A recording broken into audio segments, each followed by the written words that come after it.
Okay, I'm going to go ahead and call to order our telephonic meeting for March 19th, 2020. We're doing it by telephone because we need to take care of business and in light of the coronavirus and doing our part to spread germs, and we want to have that responsibility as well. Some of us have some loved ones and family members that are and we want to make sure we don't put anybody else at risk. We will go ahead and start with a roll call. So you can do the roll call and you can unmute your button for that. Can you hear me? Yep. Yep. Okay. Good evening, everyone.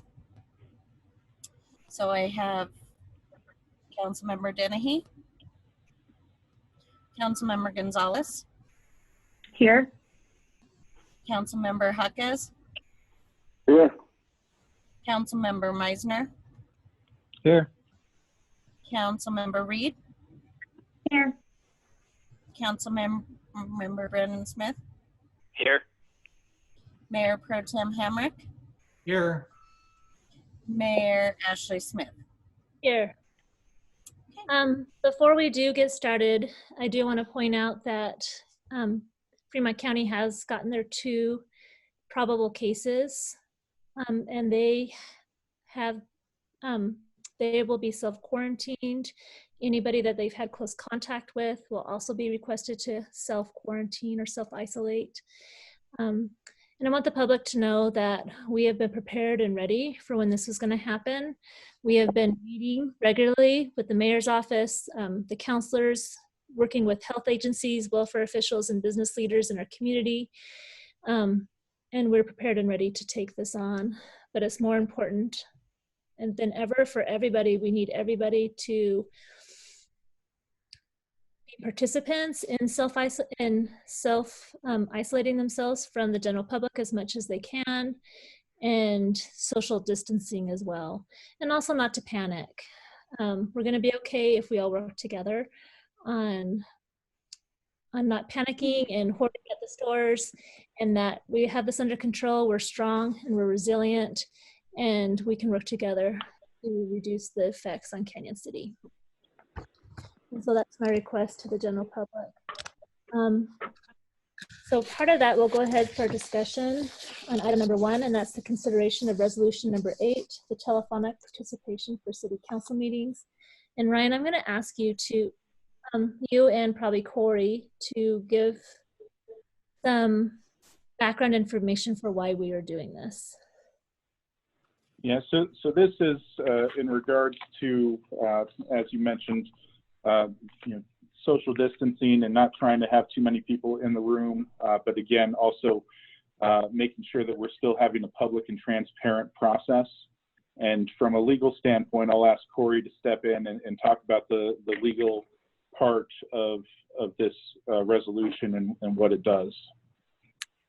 Sure. So very briefly, this actually has 2 parts. One is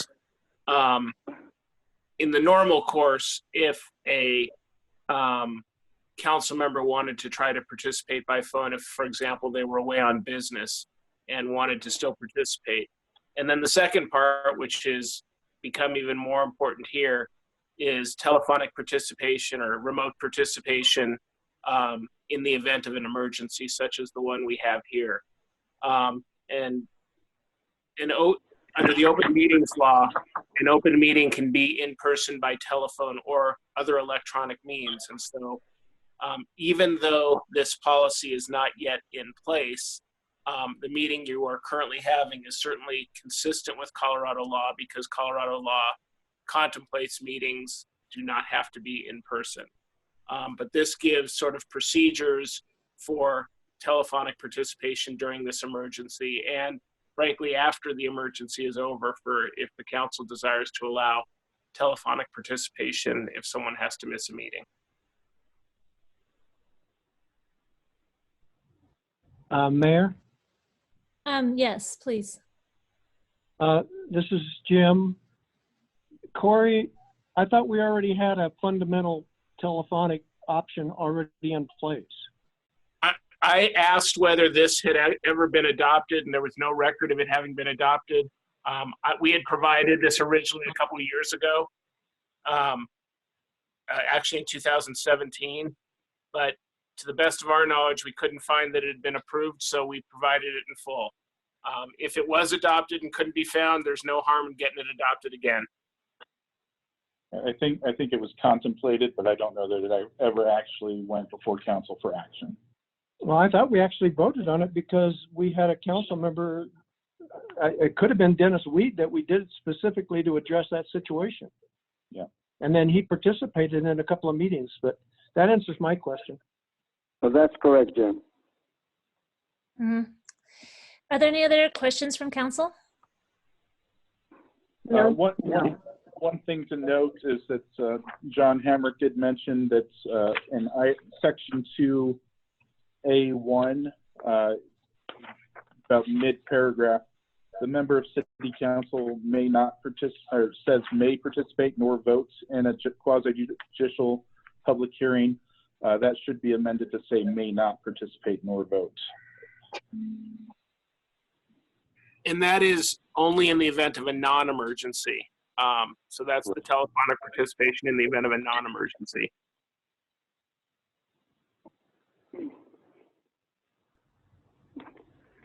Okay. I do have a question. Have we considered doing Facebook Live for some of our meetings? Even before this time, I've had even media like from Pueblo and Colorado Springs. I'm asking if we could do Facebook Live. That makes it a lot easier on their lives if we can do that, and it's a way to broadcast it more publicly, our meetings. Can I say something about that? Sure. I don't think everybody has Facebook to use that option. Well, I don't think it would need to be the only option. Is just Oh, one. Just Just for streaming the two, I think, in addition. oh, in addition to, okay, I'm sorry, yeah. Madam Mayor? yes, Mayor Pro Tem Yeah. Hamrick? I did watch the county commissioners on they both broadcasted on channel 191, their meeting today at 2:30, and Facebook Live. There are issues with Facebook Live. It's essentially a single camera that is, you can pan it back and forth if you have a panel of people talking. Otherwise, it's a single focus, and it's just like you're broadcasting something from a TV or something. And so there's not, you can watch, but there's limitations to that. Mayor and Council, this is Corey. The only thing I would say is this policy does absolutely nothing one way or another regarding Facebook Live or any other way of viewing the meeting. This just sets the parameters for allowing remote participation. So council can decide whether it's Facebook Live or any other mechanism to still show their meetings.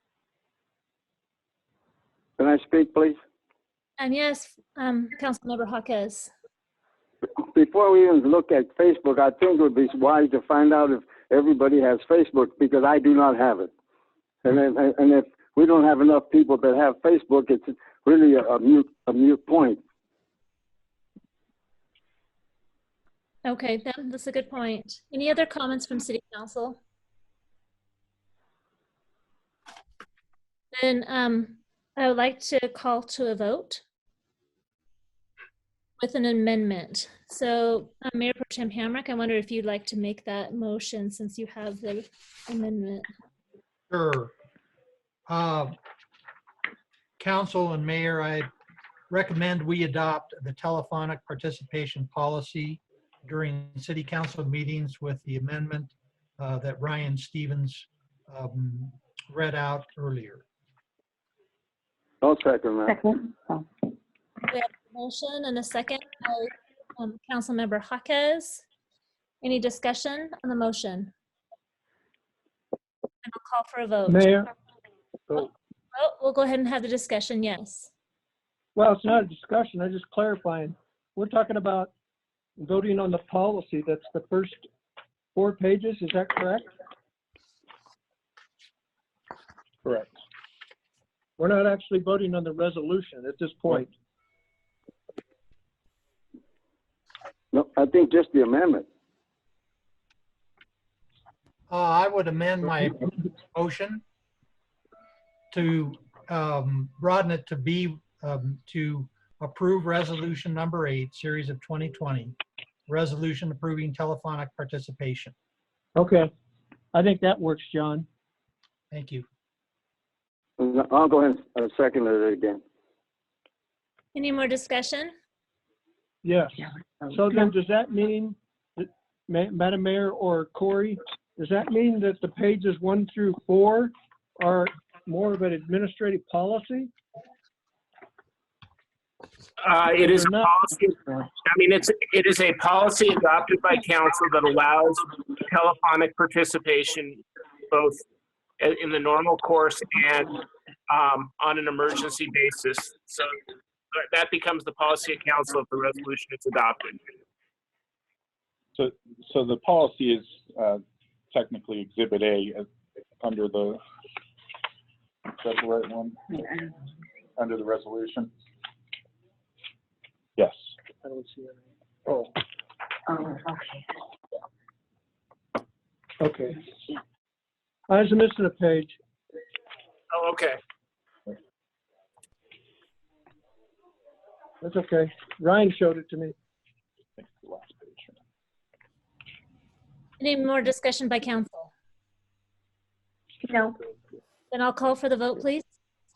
Goes with resolution 8, which is Mayor Pro Tem Hamrick, Aye. Councilmember Hawkes, Aye. Councilmember Gonzalez, Aye. Meisner, I'm getting it. Am I on? yes. Yes. Reed, Aye. Brandon Smith, Aye. and Mayor Ashley Smith, I guess. Yep, and I won't vote. I don't vote. Okay. I didn't think so. The resolution has passed, and so now we can legally have telephonic meetings in emergency situations, or if someone's out of town or can't physically attend. And we'll now move to number 2, consideration of resolution number 9, the emergency declaration. I'll turn that over to you, Ryan. Again, because of the COVID-19 outbreak and the impact that it's having on Canyon City, in order to make sure that we are fully prepared and have access to the tools that we need, we're asking for a declaration of a local disaster. The one thing that is in this resolution, it contemplates going to April 6th. I would recommend amending that to April 20th, which is the second council meeting in April. That's more in line with what is happening at the state level and the closure of the schools. And I think it would be prudent to go ahead and extend that at this time.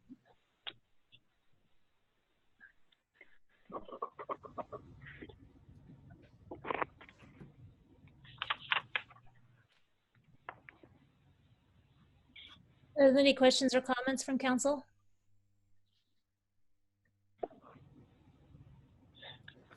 Yeah, Madam Mayor, and I'll direct this to Ryan and to maybe Corey, but it doesn't seem like that resolution actually delegates any specific authorities to the mayor or to the administrator or to the chief of police. Is that correct? That's correct. Where do we find those delegations of authority in an emergency situation? Well, you now have the ability to meet remotely. You have, this is an entirely different process. This is a declaration under the statute for the declaration of an emergency. You still have the ability to communicate and take action, but this is not intended to delegate authority to anyone. Do we have such a document ready to go? Should we need that?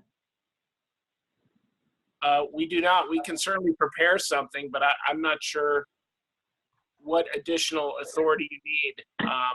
If we can meet as quickly as necessary by phone or by other purposes, if there is a need to get together.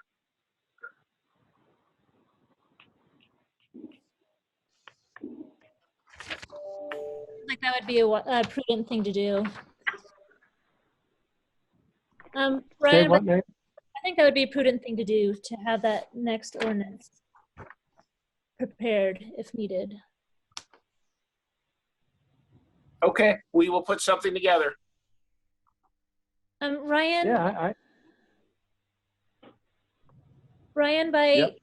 adopting this declaration of emergency, doesn't that also open us up for opportunities for getting extra funding and things like that from the state, national government? It does. You know, the state has declared an emergency, the county's declared an emergency, and there are additional federal funds that are being made available, especially for small businesses and for those who might be losing their jobs because of the coronavirus. And so, you know, we certainly want to make sure that we have the tools and resources available to us given these troubling times. Are there any other comments? I still have a question. Okay. So my concern is under the assumption that things continue to regress, at some point, it seems like we need an individual in charge. Does that continue to be the mayor? Or how's that structure look, Corey? Well, it is the mayor in coordination with the city administrator. But again, I can put an ordinance together, but from at least from my perspective, there is still communication among everybody. So there's still an opportunity to build consensus, and the best way to make decisions remains for the council as a body to make decisions. And Ryan or the mayor can communicate as necessary with the body, and we'll put an ordinance together that specifies the roles. But to my knowledge, there's nothing that is cutting off communication in such a manner that's going to make it so that one person has to make a decision without working with the body. And to that point, Ryan and I have been talking every day, multiple times a day, as things are so fluid and changing. So we have that open communication. We are on top of everything the second things happen, and that we have been making decisions together, or listening together.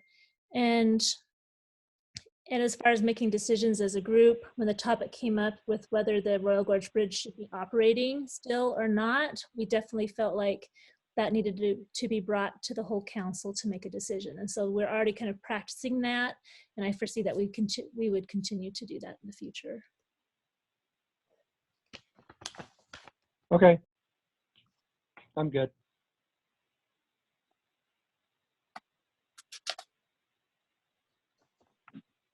Any other comments from City Council?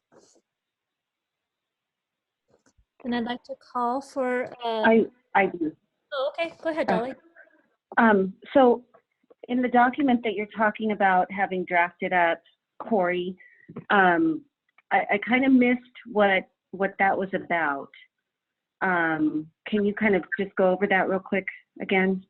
Sure. We will look at the charter and look at the municipal code and put, and I don't know yet if it's going to be an ordinance or resolution. I want to do a little more research, but that basically identifies that if council can't be contacted, how the city acts and who acts on behalf of the city in the case of an emergency when again, the council can't act as a body. Okay, great. Thank you. Madam Mayor. Yes, Mayor Pro Tem. Yeah, I'd just like to point out so with the policy that we just adopted, by declaring this emergency, this allows us to have these telephonic or video conferences. And so that's what under the emergency provisions of that policy. So that's really what we're activating. We remain as a council working together to solve the problems in front of us. And if there's other authorities or changes needed, we can address that later. But right now, this sets it up so that we can have these meetings and not be shoulder to shoulder, so to speak. Mayor, Yes. I agree with you, John, but the complication is in order for that council to function, you need a quorum. And there is the possibility that we could not acquire a quorum because enough council members could be incapacitated or not available, or a combination. So I think to have a backup plan, in my opinion, makes sense. So we will bring that to City Council for consideration for emergency situations. Any other comments from council? No. All right, then I'll go ahead and ask for a motion to adopt resolution number 9. I can do it. Okay. Mayor, council, I move that we adopt resolution 9, 9 of series 2020. amending. With the amendment for the date from April 6th to 2020 to change that date to April 20th, 2020. Second. We had a motion. Brandon Smith, was that Yes, and a a second from you? Brandon Smith, yes. Second. Go ahead, Ashley. any discussion on the motion? And I'll call for a vote, please. Councilmember Meisner, Aye. Brandon Smith, Aye. Gonzalez, Aye. Jaquez, Aye. Reed, Aye. and Mayor Pro Tem Hemrick. Aye. Thank you. The resolution is passed. And we're now to item number 3, and that's the consideration of closing temporarily the Royal Gorge Bridge. And this discussion, like I mentioned earlier, we wanted council to make that decision together, make sure that we had everyone an opportunity to speak. Also, Brent Hargrave is on this call. He wants an opportunity to address council as well about their operations and the safety precautions they're taking. I have been receiving communications from the general public and the tourist industry that they're nervous about having the bridge open. With all the ski resorts closed and other things closing, there's a lot of people coming to Canyon City instead. So we're bringing a lot of outsiders into our community. And for me personally, the bridge is a lot like a ski resort in many ways. When you have the gondola into consideration and the swing and zip line and the playground, those are all opportunities for spreading the coronavirus. And so I have pretty big concerns about that as well. I've been getting phone calls from employees, the family members of employees as well. And so I just want to present that to you, council. I think we should probably go ahead and let Brent address us, and then we'll open up to comments. All right, thank you, Madam Mayor. Can everybody hear me? Yeah. Okay, great. Well, thank you for having me. First, I'll say, I'll just let you guys know how we're currently operating the park. One, we're letting any employee that is nervous or feels ill or doesn't want to be there, we are saying that they can stay home. We have not laid off any employees as of today. We are trying to keep all of our part-time staff as well as we can.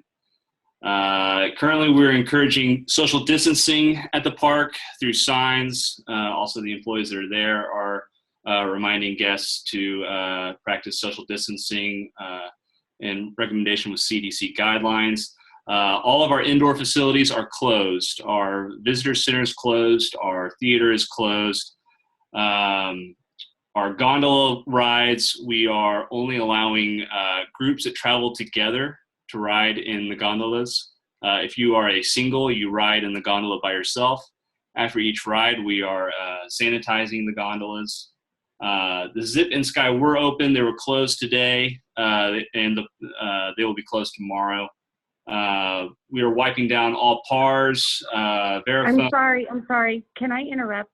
Yes. I'm sorry. Brett, can you slow down just a little bit? I'm having to kind of translate and I need to, you're going fast. Sorry, I just really want to be able to understand you and I can't catch everything over the phone, Brett. I apologize. No worries. I'll go slower. Sure. So Thank you. Thank you. we are sanitizing all attractions after each use. We're wiping down all of our PARs and Veriphones. PARs are like our point of sale systems. After each use, our guests are using their own cards. They're not giving their cards to our admissions people. That's outside of compliance anyways. So there's no transaction there. Our cashiers are wearing gloves. We are closely monitoring our employees for any health concerns, encouraging them to stay home if they're showing any symptoms or if they're feeling ill. And currently we have not had any reported illnesses or requests from employees on that front. We have suspended our people mover, basically our tram, and we are sanitizing the bridge itself, all the handrails, as well as the carousel. And we are using housekeeping standards every night. We are deep cleaning the park to CDC standards. We're also keeping in close contact with other parks around the Colorado Springs area. Pikes Peak is still open. Broadmoor Seven Falls was open as of today. Cave of the Winds was open as of today. I believe I just got off the phone with Grant Carey, owner of Cave of the Winds, and he is closing. Garden of the Gods Park is open. Their visitor center is closed. North Cheyenne Canyon Park is open. Rock Lodge Ranch Historic Site is open. Manitou Cliff Dwellings is also open. We are also taking note of the National Park Service. They are open, and they're closing a lot of their indoor facilities, but their park is open. Also, the Colorado Department of Parks and Wildlife, they have continued to keep their parks open as well. So we are following the National Park Service's guidelines, all of their messaging, as well as Colorado Department of Parks and Wildlife. And so we've basically been operating our park like it is a national park, and operating in the same ways. So I'll leave it to any questions or comments or concerns. Anyone from City Council have questions for Brent? Hey, Brent, this is Madam- Mandy. I have a question for you. Sure. I would like to know what you would like to do. Like, what's your recommendation? You know, obviously, more about what you do than all of us do. And so I'm really curious what your take on all of this is. Yeah, well, I guess that's a good question. This morning, I felt like we should stay open. As the days progressed, I think I'm becoming a little more in limbo. It looks like they have amended the public health order of 2023 to let me see what that actually, I have it here, to closing all non-essential personal services facilities. Now, what exactly that means, I do not know. I've been checking with Pikes Peak to see if they're staying open. It looks like they are staying open. And all of these other public parks are staying open in the Springs area. Also checking with National Park Service, they're still open. So our employees, from what we've been told, our employees' staff morale is very high. They're happy to be working. We do not want to have to let go of any of our employees. We have no idea how long this is going to last. So right now, I would like to stay open if we can continue to operate the park safely. And also if it's warranted by the state. Okay. Mayor, Yes.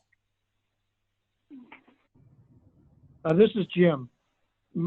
Brent and council, my concern comes with, we can put forth all the effort we need to try to make it safe, but the problem with this particular virus is we may have had an infected person up there today, and we wouldn't know that for 3 to 5 days.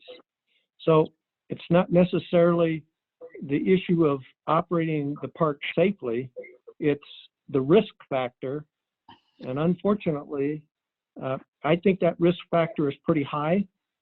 And then when you consider throughout the state some of the economic impact that's happening, particularly with small businesses that are being forced to close because we know we have to minimize contact. And it seems like the structure of the bridge forces people to become closer than we would ideally like. Madam Mayor. Yes, Holly.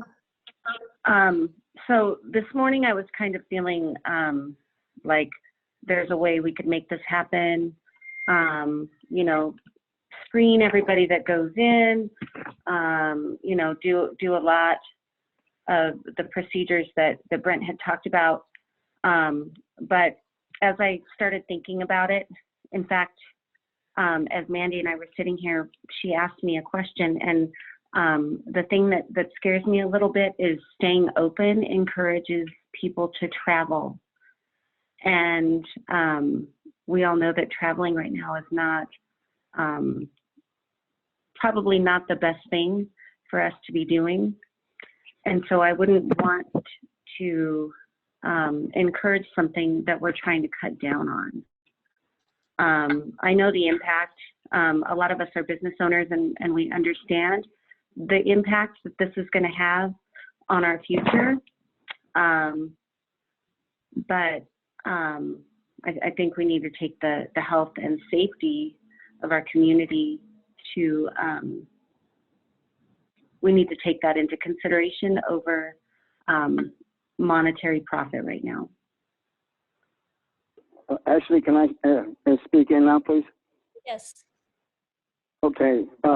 This is my point, and I'm going to take into consideration with what Jim said and what Dolly said. Right now, folks, I want us to be cautious, but I don't want us to get to the point where everybody feels like the whole world is being shut down. And the more we do stuff like that, it gets to that point. But also this, look here, there's people right now coming from Pueblo to Canyon City to buy stuff because they look on social media and they say, well, they have it here. There's people, and my daughter was in the store the other day, and a gentleman came all the way from Denver here to Canyon City. We're not going to stop people from coming here. People that have come here. And the other thing I look at is this. Now we've heard all the restaurant people because they can't be open and everything else. But yet, and this is not just in Canyon. You go to Pueblo, you go to Colorado Springs, wherever the case may be. Shops like Lowe's, their parking lots are full. Home Depot, they're full. Those places, and I understand they have to have those things there. But those areas, they have a lot of people. Some of our people, I'm sure, go to Home Depot in Pueblo if they can't find it in Canyon and there. So what I'm saying is, as long as he feels comfortable that they're doing whatever they need to do to keep the situation as safe and as thorough as possible, I think he would decide the same thing if all of a sudden he felt the atmosphere was not proper, and he would voluntarily say, okay, I appreciate the fact that I was still open for a while, but now what I'm going to do is we're going to shut down because that attitude has now changed for whatever reasons they decided. Let's just don't keep overreacting to everything, folks, please. Mayor, I saw Dolly raise her hand and then somebody else. go ahead. Let Dolly go.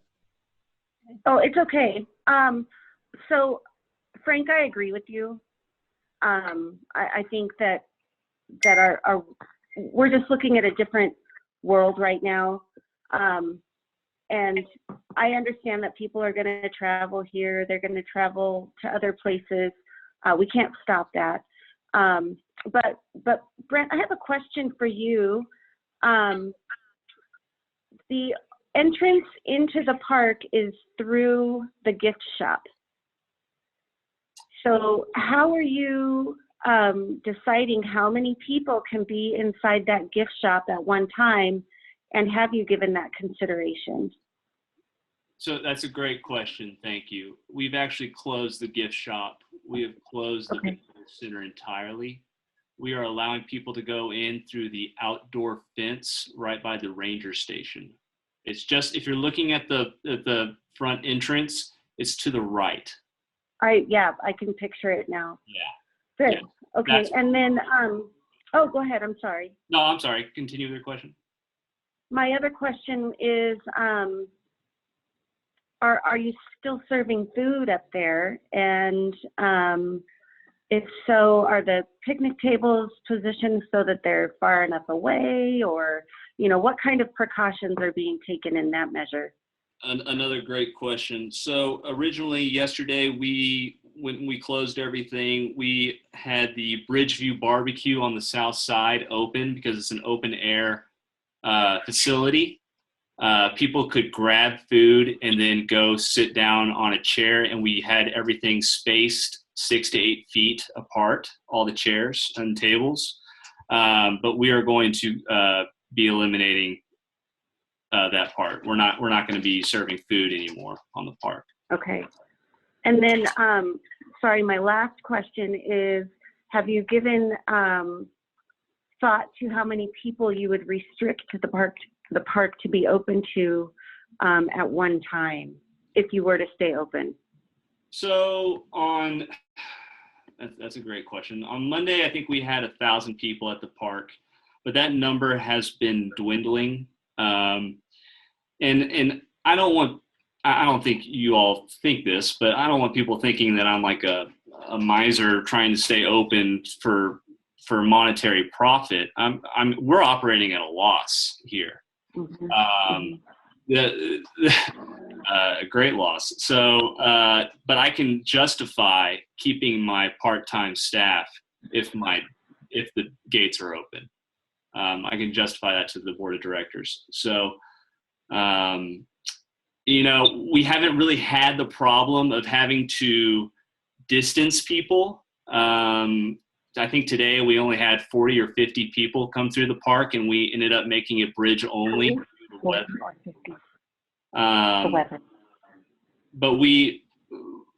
it's not very hard to keep 8 feet of distance in the park. And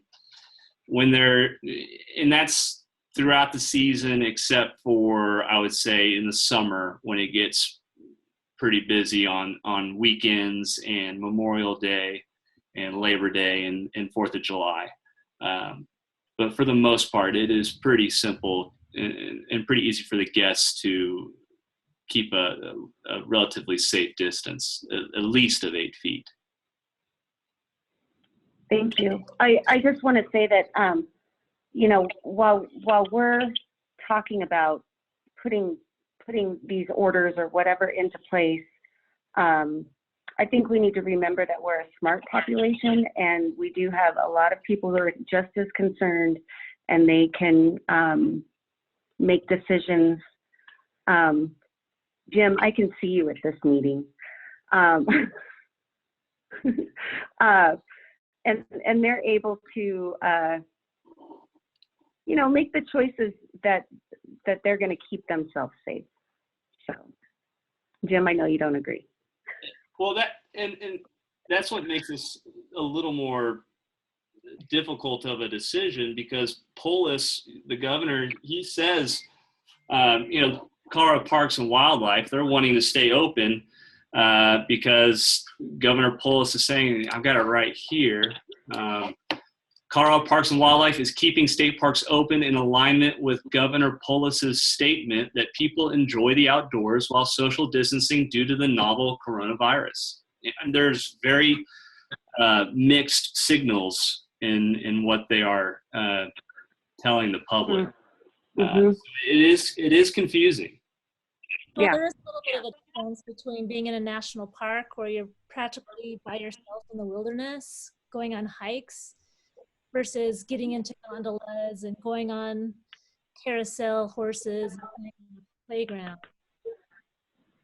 And there's... Madam Mayor? Go ahead.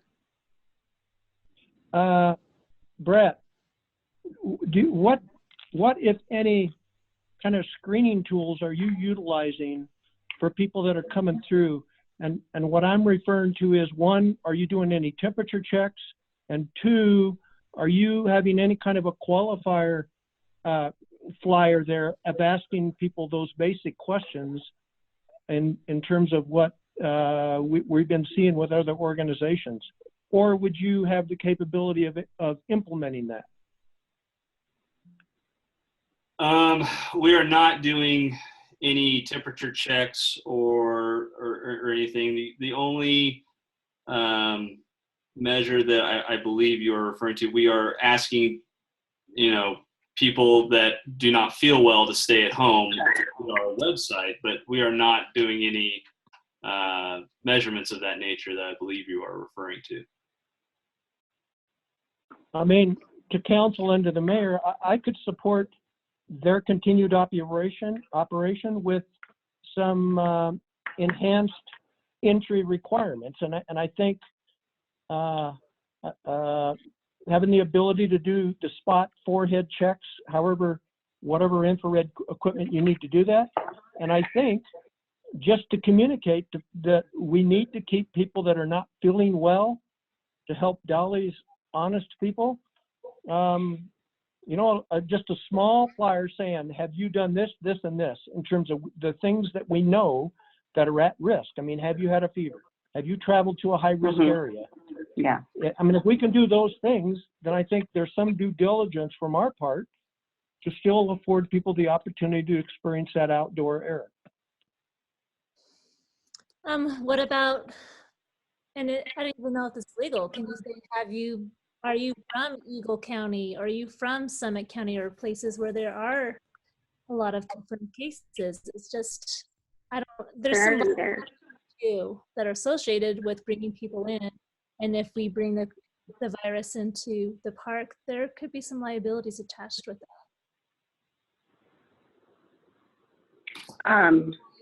Can I talk again? I'm sorry, Jim. So I guess how I'm feeling right now is if the bridge does decide to stay open, we're putting ourselves at a risk. And I think we need to weigh those risks. What are these risks? Can we maybe talk about those and decide, is it worth it to stay open, or is it worth it to close? Can I back in on what Dolly said, please? Yes, but then we need to go to John Hamrick. He's out with his hand on the Zoom chat. So I want to make sure he has his chance to speak. Sure, thank you. Thank you, Mayor. I'd just like to point out, I went online and looked at what the national parks within Colorado were doing. Mesa Verde, Garden of the Gods, some of the state parks. seeing what type of controls they were implementing or not implementing. It looked to me like the trails were open essentially. The visitor centers and it looked like that you couldn't even purchase a ticket to get in, for instance, to Mesa Verde. You had to do it online. But it looked to me like they had pretty much shut down most of the human, if not all, of the human interactions between the park staff and visitors. And so, you know, it's kind of picking up on your point, Madam Mayor, that walking on a trail is one thing, but, you know, having interactions with park staff moves it up a little bit on the risk table. Thank you. I appreciate that research. Frank, we'll go back to you now. Okay, and getting back with what Dolly said, you know what? I'd like to say I would like to let this gentleman make that decision. There is no one person more concerned with regards to the virus and everything else, okay? And I'll give you why I'm saying that. My wife has to get all her medication that she needs from Denver. We can't hardly do anything, but I watch over her tremendously because she's been a very sick woman since November. But we still have that feeling that we can't shut ourselves out from the world. Okay? So I don't mind the idea of having them have a questionnaire and this and all that, but I would think they've been doing that business long enough.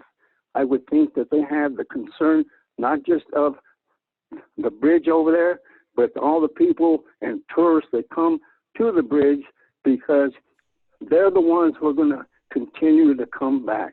All right?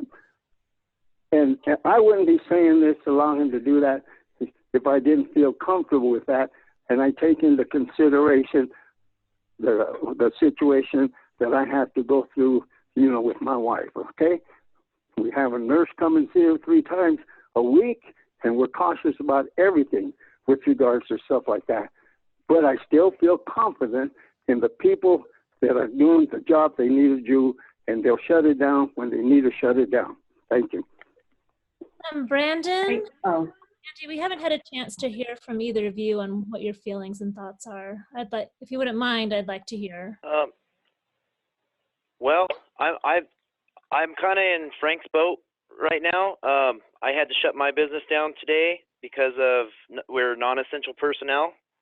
I would have liked to have made that decision myself. I feel like we were being safe and precautious, but I had to shut down today. So I wish that could have been something that I could have made a decision on myself, and I'm gonna agree with Frank tonight.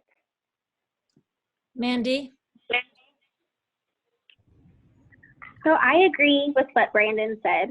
I feel after the conversations that I've had with business owners this week, just the fact that things are happening so quickly, which I understand is beyond our control to a high degree, but this is people's entire livelihood and that we're talking about. And so I feel like when it comes to the bridge portion of it, it's the only one that we've actually had some say in. And I just think that Brent's opinion is extremely important. I think that it's allowing that team, those employees, to be able to lead in this decision, to me, is honestly where my thought process and heart is at with it.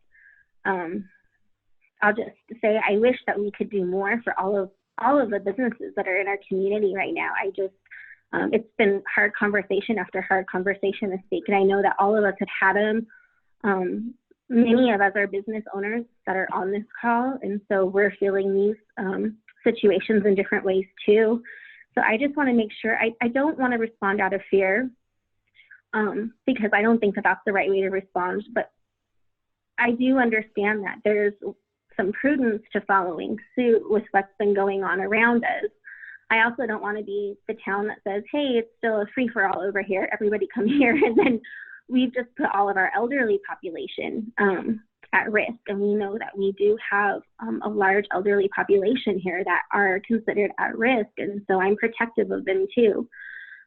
So I'm with Brandon. It's a really, really hard call. And at this point, I would be comfortable following whatever the recommendations of Brent are. I would also like to recognize that there are a lot of businesses that have been choosing for themselves to close operations in order to have a community-wide effort to curtail the spread of the virus sooner than later. And that includes in the tourist industry. I know my husband is a dentist. He has not banned him from practicing, but the ADA has made a recommendation. And so dentists and a lot of doctors are already stopping to see patients for non-essential or non-emergency reasons. And that's a huge blow for us. It's a huge blow for our employees as well. But it's also, and I don't want to operate out of fear. I'm operating as let's lessen the impact to Canyon City and Fremont County as much as we can. If we can lessen the impact in the next week or two, that can make a really big difference for the long-term effect on our community. So those are my feelings about that. We probably don't need to, it looks like Jim has something to say, or yeah, Jim. Okay, just quickly. I think two things. One, I'm going to direct this at Brett. Brett, how many employees are you talking about employing when you talk about these part-time people? Currently, we have about 60 part-time employees. And they're all currently working under the operation you have this week? Yes, sir.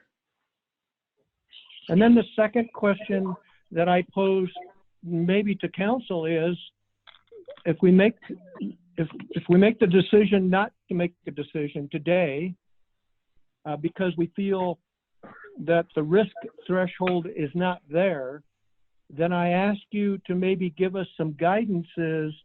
Where is that threshold in terms of when do we say shut it down? I'm sorry, was that directed towards me? No, that was directed towards the council. I think Yeah.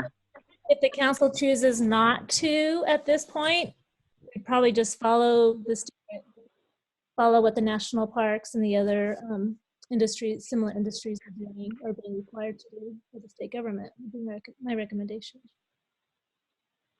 And may I just add, first off, I think this communication is great, and everyone's feedback is well appreciated. I think it's wonderful that we're having this conversation openly. We will be contacting the Department of Public Health and Environment tomorrow to get more clarification on this non-essential personal services facilities and how that relates to our park. And we will continue to get better information as this is going. It just, for us, in our organizations that we belong in, all of these declarations and information is going so fast and changing that everyone's kind of asking the same questions. We need to get some better definitive answers. And we're going to be working to do that. And I will say also, the park, we've already decided the park is going to be closed tomorrow due to weather. So it does give us a little time to get some better answers through this. But as of right now, we are planning on being open Saturday and Sunday, whether that's bridge only or full park operation, yet to be decided. But in the meantime, we're going to be trying to get those answers. Brent, I have Brent, oh, sorry. Go ahead. Go ahead, Ryan. I was just going to say, Brent, I can answer, I believe I can answer the question about personal services.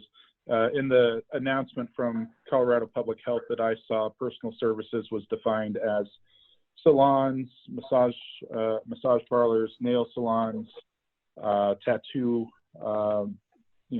salons, things like that. Correct. Okay. Yeah, we're aware of that. We just, we don't think that's definitive enough. And we would like to know if we fall in that category. We're just, we're and then in the Public Health Order 2023, it says, I'm sorry, it says, well, it's one long thing. All mass gatherings shall be limited to no more than 10 people. Gatherings subject to this order include, but are not limited to, community, civic, public, leisure, faith-based events, sporting events with spectators, concerts, conventions, fundraisers, parades, fairs, festivals, and any similar event or activity that brings together 10 or more persons in a single room or space at the same time in a venue such as an auditorium, stadium, arena, large conference room, meeting hall, private club, or any other confined indoor or outdoor space. To me, and to all of us in the industry, that's very vague when you're talking about outdoor spaces, confined outdoor space. Madam Mayor? Yes. Yeah, Brent, a question for you. So for people that are opting to ride one of the rides, either the gondolas or whatever, are you enforcing social distances in the lines? Yes, we are. Good question. Thank you.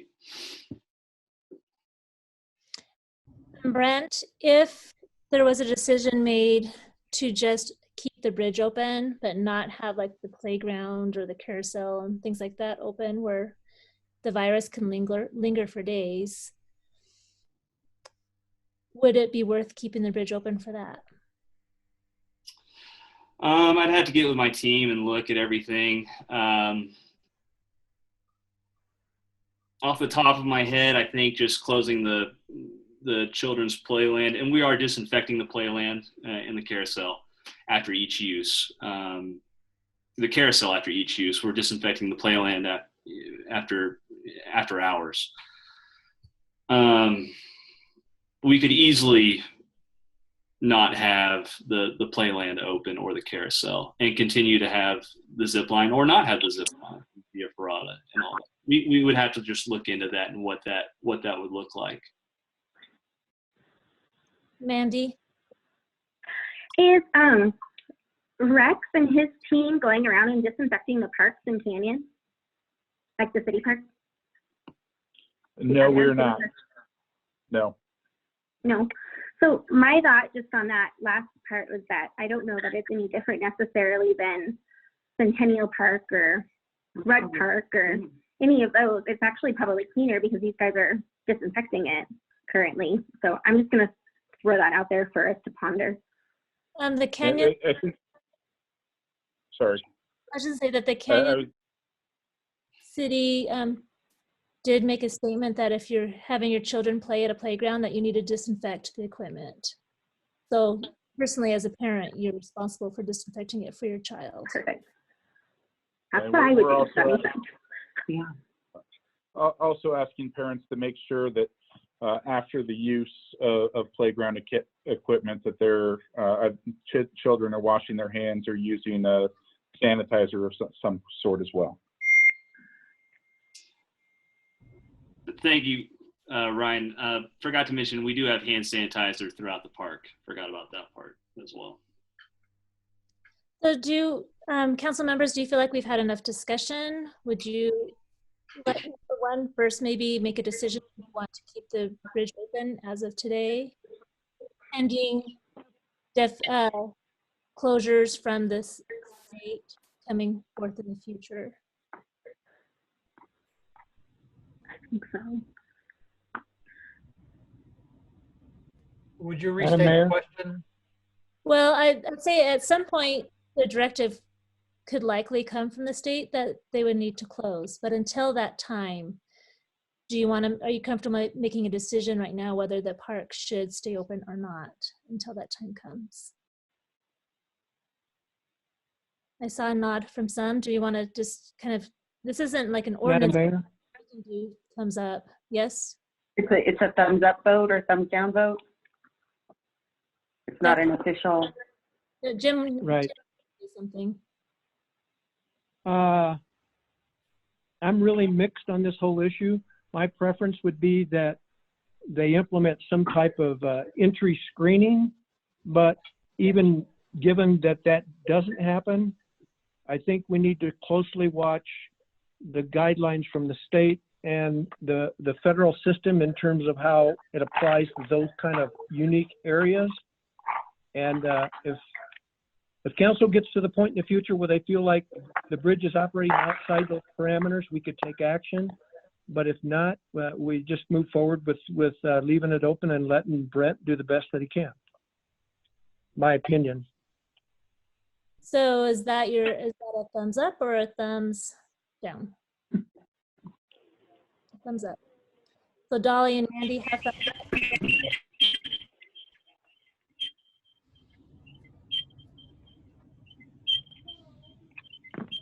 Brandon, I'm sorry, I lost audio for a second. What was the question?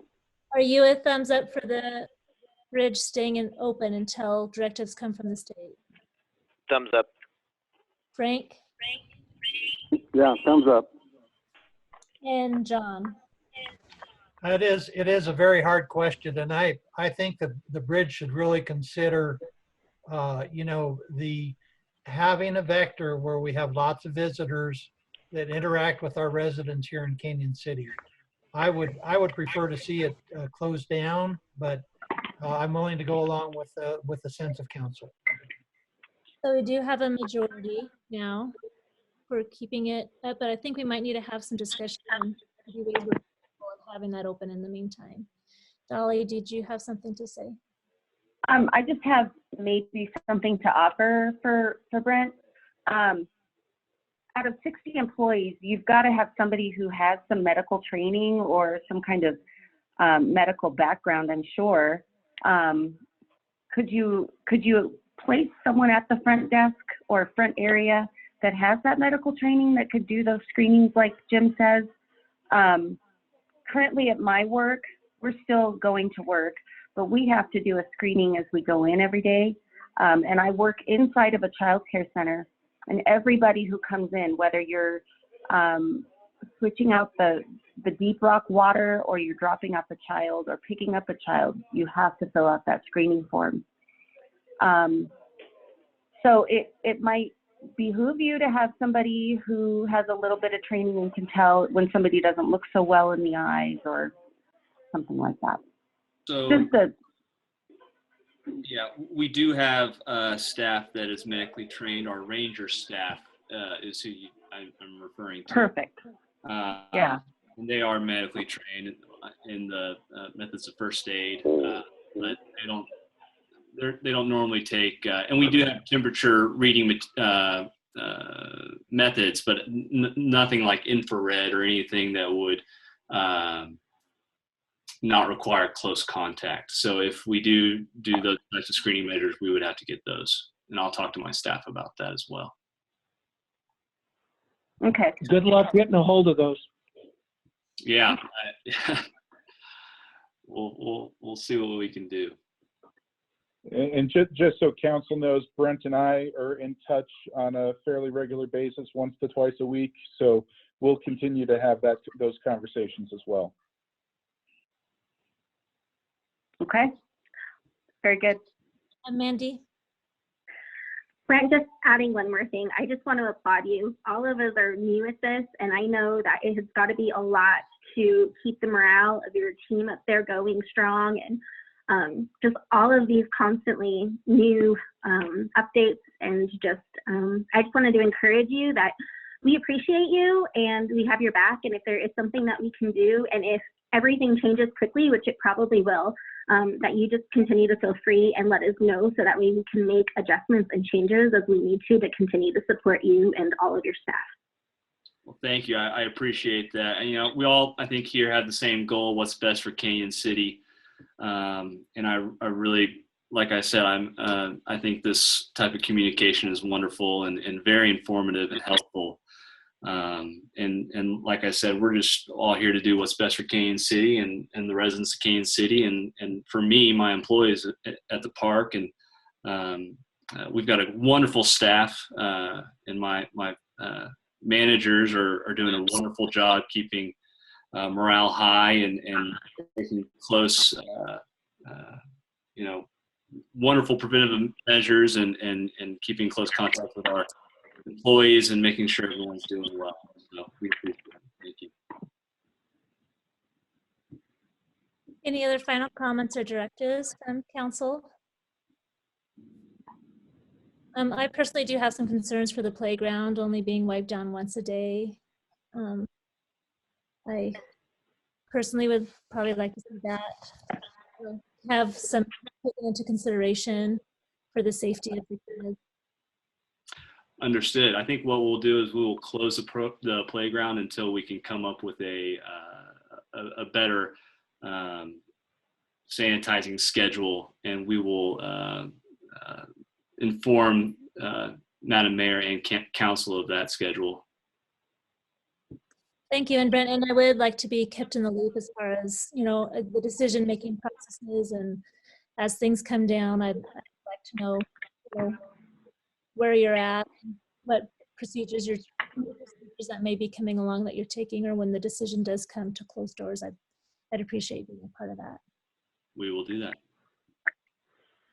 So with that, if there are no comments from council, it will be time to bring this meeting to a close. I think it went pretty well for a Zoom meeting, and appreciate everyone's participation. I also really want to thank everyone in the county with the healthcare system, the front lines, the Fremont County Department of Health and Human Services, and Environmental Services, the APD, that is. I want to thank them. They've been working incredibly hard.